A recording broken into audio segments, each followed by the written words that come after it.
दिघा प्रकरणामध्ये सुप्रीम कोर्टात सरकारची बाजू मांडणारे वकील निशांत कातनेश्वर यांच्याशी बातचीत केलेली आहे आमचे प्रतिनिधी प्रशांत कदम यांनी। दिघ्यातल्या अनधिकृत बांधकामासंदर्भात काल हायकोर्टाने एक धक्कादायक निर्णय दिलेला होता। मात्र आज सुप्रीम कोर्टातून दिघावासियांसाठी एक फार आनंदाची बातमी, एक मोठा दिलासा मिळताना दिसतो आहे। कारण या कारवाईसाठी सुप्रीम कोर्टाने 31 जुलैपर्यंतची स्थगिती दिली आहे। सरकारी वकील निशांत कातनेश्वर आपल्यासोबत आहेत।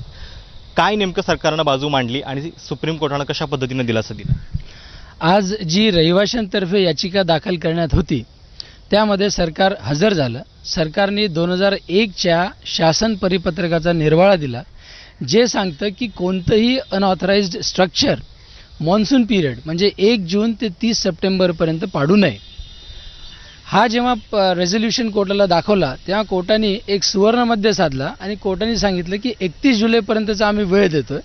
Bye that time policy frame करा, पॉलिसी हायकोर्टासमोर ठेवा आणि हायकोर्ट पॉलिसी एक्झामिन करेल आणि 31 जुलैपर्यंत कोणती कोर्सिव्ह ॲक्शन घ्यायची नाहीये। सुप्रीम कोर्टाने जो दिलासा दिलेला आहे 31 जुलैपर्यंतचा, तर तो नेमका कुठल्या मुद्द्यावरती, म्हणजे पॉलिसी तयार करण्यासाठी सरकारला वेळ दिला आहे, म्हणजे या पॉलिसीच्या दृष्टिकोनातूनच दिलासा दिलेला आहे?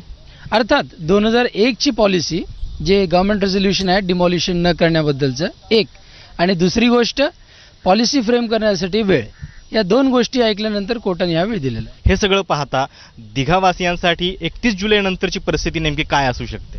परत त्यांच्यावरती टांगती तलवार असेल?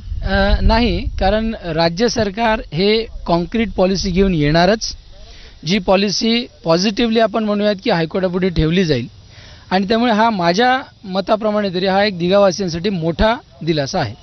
तर दिघावासियांसाठी सुप्रीम कोर्टातून अतिशय गुड न्यूज। खरं तर 1.5 महिन्यांचा त्यांना अवधी मिळालेला आहे या कारवाईसाठी, आणि जी कारवाई खरं तर आज होणं अपेक्षित होतं ती किमान 1.5 महिने तरी आता होणार नाही हे स्पष्ट झालं आहे। प्रशांत कदम, ABP माझा, नवी दिल्ली।